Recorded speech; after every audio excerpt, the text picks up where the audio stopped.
Igreja, vamos abrir a Santa Bíblia no livro de Tito.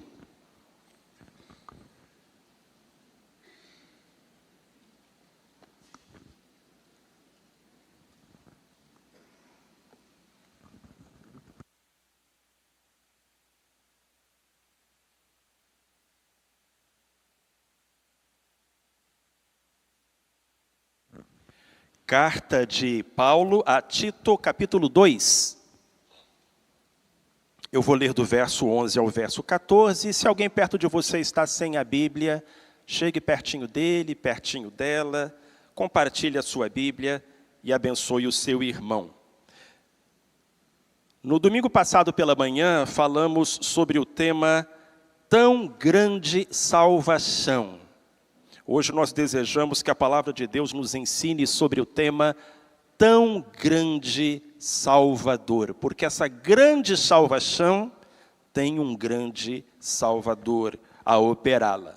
Escrevendo a Tito no capítulo 2, versículos 11 a 14, Paulo fala: porque a graça de Deus se manifestou, trazendo salvação a todos os homens, ensinando-nos para que, renunciando à impiedade e às paixões mundanas, vivamos no presente mundo sóbria, justa e piamente, aguardando a bem-aventurada esperança e o aparecimento da glória do nosso grande Deus e Salvador, Cristo Jesus, que se deu a si mesmo por nós, para nos remir de toda a iniquidade, e purificar para si um povo todo seu, zeloso de boas obras. Que o Senhor abençoe a sua santa palavra, aplicando-a ao nosso coração.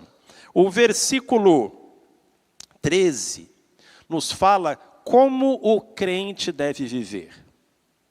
Como nós devemos passar todos os dias da nossa vida, aguardando a bem-aventurada esperança e o aparecimento da glória do nosso grande Deus e Salvador, Cristo Jesus. Este verso também nos fala duas verdades a respeito de Cristo. A primeira, a divindade de Jesus. O nosso grande Deus, Cristo Jesus. Jesus não é apenas um espírito iluminado, Jesus não é apenas um mestre religioso, Jesus não é apenas uma alma boa, Jesus é Deus. Foi o que ele afirmou, é o que a Bíblia ensina e é no que creem os cristãos. Mas há uma segunda coisa que o texto nos fala, é que Jesus Cristo é um grande Salvador. Nós passamos a vida aguardando a manifestação da glória do nosso grande Deus e Salvador, Cristo Jesus. Por que Cristo Jesus é um grande Salvador? O próprio texto responde. Em primeiro lugar, lá no verso 11, a Bíblia Sagrada nos diz que Jesus é um grande Salvador porque ele mostrou um grande amor. Um amor do tamanho do mundo. Deus amou o mundo e amou de tal maneira que enviou o seu Filho para que todo aquele que nele crê não pereça, mas tenha a vida eterna. E o verso 11 fala: porque a graça de Deus se manifestou, trazendo salvação a todos os homens. Em Jesus Cristo, manifestou-se a graça, a misericórdia e a bondade de Deus, de uma forma muito concreta, trazendo salvação. Irmãos, em Jesus, Deus nos trouxe salvação. A salvação não é uma coisa que você precisa buscar, que você precisa procurar. Você não precisa entrar numa caverna, subir numa montanha. Você não precisa pagar uma penitência, ler uma centena de livros, passar anos meditando. Deus trouxe a salvação e colocou na sua porta. Deixou na sua porta, na porta do seu coração. E ainda tocou a campainha. Você só precisa abrir. A graça de Deus se manifestou trazendo salvação. Mas trazendo salvação para quem? O texto diz, para todos os homens, para brancos e para negros, para ricos e para pobres, para velhos e para jovens, para brasileiros e para chineses. Deus amou o mundo.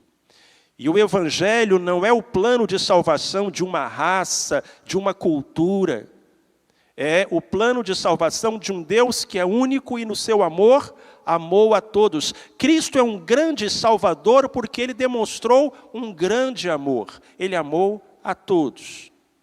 Não amou os amáveis, não amou os bons, não amou os melhores, não fez uma seleção, não amou alguns escolhidos, alguns predestinados, amou a todos. Em Cristo, a graça de Deus se manifestou, trazendo salvação a todos os homens. Jesus veio, viveu e morreu por todos. Pelos indignos, pelos que não mereciam, como eu e como você. Por isso ele é um grande Salvador, porque ele demonstrou um grande amor. O texto segue e nos ensina uma segunda razão pela qual Jesus é um grande Salvador. Ele operou uma grande mudança. Quando a gente abre a porta do coração e deixa Jesus entrar, em Apocalipse capítulo 3, versículo 20, ele fala, eis que estou à porta e bato. Se alguém ouvir a minha voz e abrir a porta, eu entrarei e cearei com ele e ele comigo. Jesus trouxe a salvação à nossa porta e tocou a campainha. Bateu à porta. E quando a gente abre a porta e Jesus entra, Ele nos salva, Ele nos transforma, Ele opera uma mudança real, radical na nossa vida. A ponto do apóstolo Paulo dizer, se alguém está em Cristo, nova criatura é, as coisas velhas já passaram, eis que tudo se fez novo. E o versículo 12 enfatiza esse fato. A graça de Deus se manifestou, trazendo salvação a todos os homens em Jesus Cristo. E aí o verso 12 fala, ensinando-nos, para que, renunciando à impiedade e às paixões mundanas, vivamos no presente mundo sóbria, justa e piamente. Quando a gente recebe Jesus Cristo como Senhor e Salvador, a gente faz uma renúncia. A gente renuncia a Satanás e a todas as suas obras. A gente renuncia ao mundo e a todas as suas crenças e a todos os seus prazeres e a todas as suas prioridades. A gente tem tudo isso que para muitos é lucro, é tesouro. A gente tem tudo isso como lixo, como esterco. A gente renuncia a todas estas coisas. A gente vira as costas para todas estas coisas, para a impiedade, diz o texto sagrado, para as paixões mundanas, diz o texto sagrado. E estas coisas que antes dominavam a nossa vida e expressavam o nosso comportamento, deixam de ser aquilo que nos guia, que nos ocupa, porque há uma renúncia, há uma faxina, há um lançar fora de tudo o que desagrada a Deus.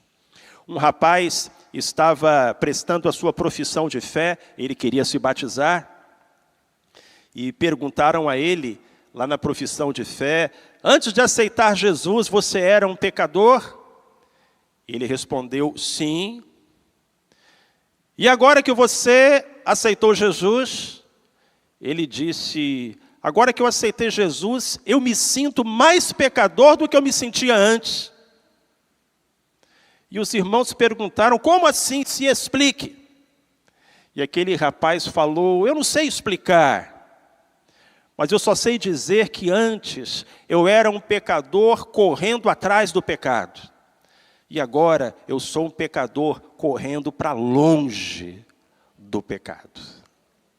Então aquela resposta foi tida como satisfatória para que aquele irmão descesse às águas. E é isso. É a diferença entre um pecador perdido e um pecador salvo. entre um pecador que corre atrás do pecado e um pecador que dele foge, porque o Senhor Jesus opera essa transformação. Há uma mudança, há uma substituição. Nós renunciamos à impiedade e às paixões mundanas e nós passamos a viver no presente mundo de uma maneira sóbria, justa e piedosa. Percebam então que o Evangelho é tridimensional. E a mudança que ele opera em nós é em 3 áreas. Primeiro, nos faz viver de uma maneira sóbria, sensata, equilibrada, realista, com relação a nós mesmos. Então, quando eu aceito Jesus, eu passo a me ver do jeito que eu realmente sou. Eu me enxergo de maneira sóbria, sensata, equilibrada, realista. Eu não me acho mais o melhor ser humano, o dono da verdade, a última bolacha do pacote, o rei da cocada preta. Eu passo a me enxergar como eu realmente sou. Não me enxergo como lixo, como erro, como refúgio. Não me debato mais num complexo de inferioridade, porque eu sei que eu sou amado por Deus e feito por Ele à sua imagem e à sua semelhança. Há tantas mentiras que o diabo conta para mim, que o mundo conta para mim e que eu conto para mim mesmo. Mas quando eu deixo Jesus entrar na minha vida, essas mentiras são esmagadas pela verdade da palavra de Deus e eu passo a me ver de maneira sóbria. Segundo, eu passo a viver de uma maneira justa, não é o que está escrito aí na sua Bíblia, neste versinho? Primeiro, maneira sóbria. Segundo, maneira justa. A sobriedade tem a ver na maneira como eu me relaciono comigo mesmo. A justiça tem a ver com a maneira como eu me relaciono com o meu próximo, com o meu semelhante. Então agora eu quero ter uma vida de justiça. Eu quero tratar o outro como desejaria ser tratado. Eu não quero fazer ao outro o que eu não gostaria que fizessem comigo. Eu vou ser fiel aos meus contratos, eu vou honrar as minhas alianças, eu vou pagar os meus impostos, eu vou cumprir a minha palavra, porque eu desejo conviver com o meu semelhante de uma maneira justa.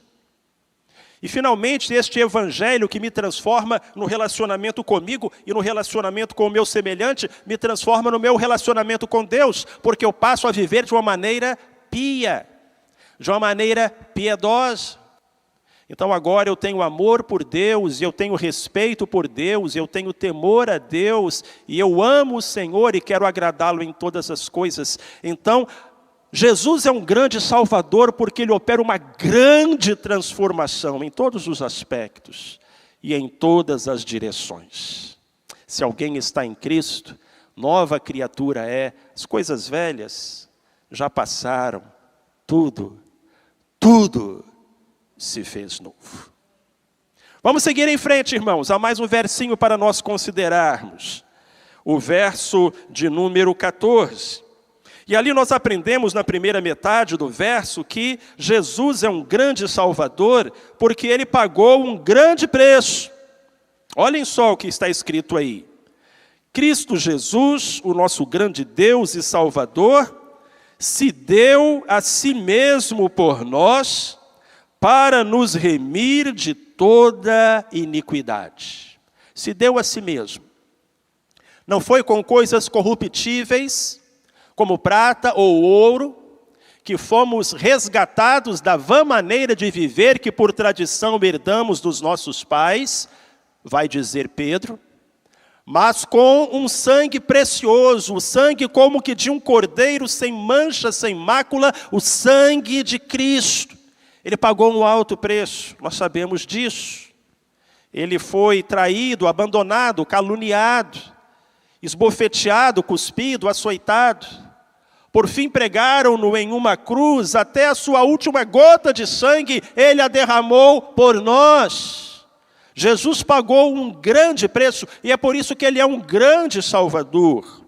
Não poderia haver preço maior. Irmãos, Jesus não nos deu algo, Jesus se deu, se entregou, se colocou naquela cruz como um verdadeiro sacrifício de redenção. Ele fez isso, diz a Bíblia, para nos remir de toda a nossa iniquidade. Essa palavra remir, lá no grego, é a palavra lutroo, que significa libertar mediante o pagamento de um resgate.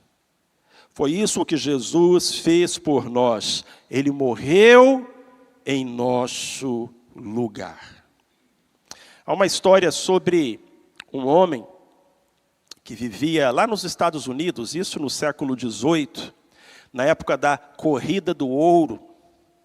Descobriram ouro na costa oeste dos Estados Unidos e várias pessoas se moveram naquela direção. E aquele homem era casado e tinha um filho recém-nascido. E ele queria dar uma condição melhor para sua família, e ele virou para a esposa e disse: querida, eu vou para lá e assim que eu puder, assim que eu ganhar algum dinheiro, eu mando trazer vocês dois. E ele viajou para lá, alguns anos se passaram, e ele encontrou algum ouro, agora ele tinha algum recurso, tinha algum dinheiro, tinha uma casa, mandou um telegrama para a esposa falando: olha, pode vir, você e o nosso filho podem vir. O menino agora já tinha os seus 5, 6 anos de idade. Aquela mulher pegou um vapor, um navio, e navegou em direção ao lugar onde o marido estava. Certa noite, na viagem, a caldeira explodiu. E o navio começou a afundar. E agora aquela mulher estava correndo, feito uma louca, com o filho nos braços, de um lado para o outro. Não havia bote salva-vidas para todo mundo. E ela se aproximou do último bote que estava saindo e disse: moço, pelo amor de Deus, o marinheiro estava a bordo, disse: minha senhora, se mais gente subir no bote, o bote afunda e morre todo mundo. Não cabe. Ele disse: olha, só cabe mais uma pessoa. Aquela mulher não pensou 2 vezes. Arrancou o filho do braço, arrancou o filho do colo, passou-o às mãos daquele marinheiro no bote. E enquanto o bote se afastava, aquela mulher gritou assim: meu filho, quando você encontrar o seu pai, diga a ele que eu morri no seu lugar. É isso que o crente vai fazer um dia, não é? Quando o servo do Senhor transpuser os umbrais da eternidade e chegar na porta do céu, ele vai dizer a Deus que alguém morreu no lugar dele. E esse alguém foi Jesus Cristo. Diga ao seu pai que eu morri em seu lugar. Porque Jesus Cristo é um grande Salvador? Porque ele pagou um grande preço, o maior preço que poderia ser pago. E o nosso texto termina ensinando que Jesus é um grande Salvador, porque ele nos dá uma grande vida. Ele se deu a si mesmo por nós, para nos remir de toda a iniquidade, e para purificar para si um povo todo seu, zeloso de boas obras. Cristo não apenas nos dá uma vida eterna no céu, meus irmãos e minhas irmãs, ele nos dá uma vida abundante na terra, uma vida maravilhosa, uma grande vida. Uma vida onde nós podemos fazer aquilo que é certo, aquilo que agrada a Deus. Uma vida onde nós podemos ser zelosos de boas obras. Uma vida na qual nós podemos dizer: eu pertenço ao povo de Deus. Porque Jesus se entregou para purificar um povo dele, um povo todo seu. Eu faço parte do povo de Deus, do corpo de Cristo, da família de Jesus. E eu tenho a alegria da salvação, e eu tenho a paz com o Senhor. E eu tenho a tranquilidade na minha consciência, a certeza da minha salvação. É uma grande vida, é a melhor vida que há. Nem todos estão vivendo essa vida. Há homens e mulheres que não caminham, que se arrastam. Há pessoas que precisam enfrentar com dificuldade um dia depois do outro. E eu queria dizer para você que vive assim, que não tem só esse jeito de viver. Talvez seja o único jeito que você conhece. Talvez seja o melhor que você consiga, com as luzes que você tem.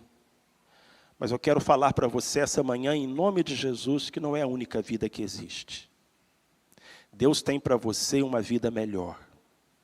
Uma vida de santidade, uma vida de paz na consciência, uma vida de harmonia com Deus, uma vida de ser uma pessoa zelosa de boas obras e praticante do bem, uma vida de real satisfação. O nosso Salvador falou: eu vim para dar vida e vida em abundância. Eu me deparei esta semana com uma frase que achei tão bonita. O autor, o escritor se chama Robert Hickey. E a frase é a seguinte: a alegria é a bandeira hasteada no castelo do coração, quando o rei está lá.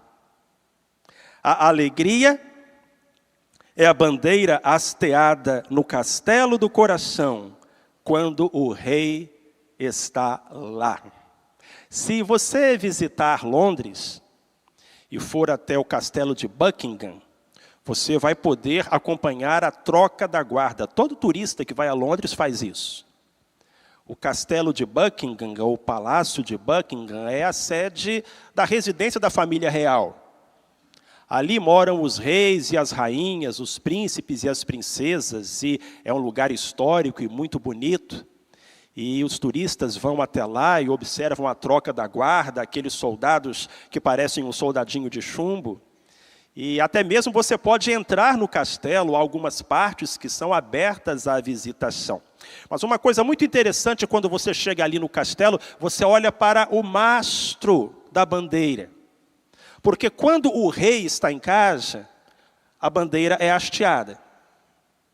Quando o rei está viajando, ele está em outro castelo, outra cidade, outro país, então não há bandeira no mastro. Os turistas sempre levam isso em consideração. Eles chegam e a primeira coisa que eles olham é se a bandeira está hasteada. Se a bandeira estiver hasteada, é sinal de que o rei está lá. É disso que o escritor está falando. A alegria é a bandeira hasteada no castelo do coração, quando o rei está lá. Irmãos, eu tenho 37 anos de pastor. E nesses anos, muitas vezes, eu vi essa bandeira. A bandeira da alegria, no rosto de homens e mulheres. Algumas vezes a alegria estava lá, quando humanamente falando, não deveria estar. Eu vi essa alegria no rosto de homens e mulheres que viviam com dificuldade, que viviam com pouco, que viviam com quase nada. Eu vi essa alegria no rosto de homens e mulheres que tinham perdido a saúde, ou que tinham perdido um dos seus sentidos, ou a liberdade de locomoção. Eu vi essa alegria no rosto de homens e mulheres que tinham perdido entes queridos, ou que haviam sido vítimas de alguma injustiça ou ingratidão. Às vezes, eu vi essa bandeira, a bandeira da alegria, hasteada no rosto de homens e mulheres que estavam partindo. E sabiam que estavam partindo. A alegria é a bandeira hasteada no castelo do coração, quando o rei está lá. Quando o rei está em casa, a bandeira da alegria tremula no coração e no rosto e na vida. A alegria é a bandeira hasteada no castelo do coração, quando o rei está lá. E se você tem procurado pela alegria, certifique-se de que o Rei está em casa, de que Jesus entrou no seu coração e realizou a grande obra que só um grande Salvador pode realizar. Por tudo isso, igreja, por tudo isso, querido, querida que me ouve nesta manhã, nós só podemos dizer que Jesus Cristo é um tão grande Salvador. E a Ele seja dada a glória para todos sempre. Aleluia! Amém. Baixa a sua cabeça, feche os seus olhos, nós vamos cantar o último cântico deste culto. Faça uma oração agora, baixa a sua cabeça, feche os seus olhos. Nós vamos cantar. Mas antes que comecemos a cantar, eu queria fazer um convite. Talvez haja aqui essa manhã no templo alguém que ainda não é um crente em Jesus Cristo, ainda não abriu a porta do coração, ainda não recebeu esse grande Salvador. E hoje o Espírito Santo tocou a sua alma e você quer entregar a sua vida a Jesus. Pastor, eu quero receber Jesus como Senhor e Salvador da minha alma, no meu coração. Eu queria que você levantasse uma de suas mãos. Eu vou dizer, Deus te abençoe, e você poderá abaixar a sua mão. Você que hoje quer entregar a sua vida a Jesus Cristo. Onde você estiver, a igreja está orando, clamando, intercedendo. Há alguém esta manhã que quer entregar o seu coração a Jesus? Levante a sua mão. Aqui embaixo, lá na galeria, onde você estiver. O moço, a moça, o adulto, a criança. Levante bem alto para que eu possa ver. E aí eu vou dizer, Deus te abençoe. E você poderá abaixar a sua mão. Já te vi lá na galeria, pode abaixar, Deus abençoe. Pode abaixar, Deus te abençoe. Mais alguém? Pastor, ora por mim, eu quero entregar hoje a minha vida a Jesus. Onde você estiver. Quem sabe você viveu a sua vida inteira na igreja, mas você ainda não teve uma experiência com Jesus Cristo. Deus te abençoe, minha irmã, pode abaixar a sua mão, vou orar pela irmã. Quem mais? Pastor, ora por mim. Deus te abençoe, minha irmã, pode abaixar a sua mão, já lhe vi aqui. Deus abençoe. Quem mais? Onde você estiver. Talvez haja na casa do Senhor alguém que está afastado da igreja, afastado dos caminhos do Senhor. Pastor, ora por mim, eu quero voltar para a igreja. Eu quero voltar para os caminhos de Deus. Levante a sua mão, irmão. Levante a sua mão, irmão. Quero orar por você. Se nessa manhã você quer tomar uma decisão de reconciliação, de voltar para os caminhos do Senhor, nós vamos orar. Deus, obrigado por estes irmãos queridos que hoje levantaram a sua mão, recebendo Jesus Cristo como Senhor e Salvador. Pai, dá-lhes a salvação, escreve o nome deles no livro da vida, batiza-os com o Espírito Santo, enche-os da tua presença, coloca os pés deles nos teus caminhos e que destes caminhos não venham a se afastar. E nós estamos muito felizes porque o grande Salvador operou nesta manhã mais uma vez a grande salvação. A ti, Jesus, seja dada toda a honra e glória hoje para todo sempre. Amém.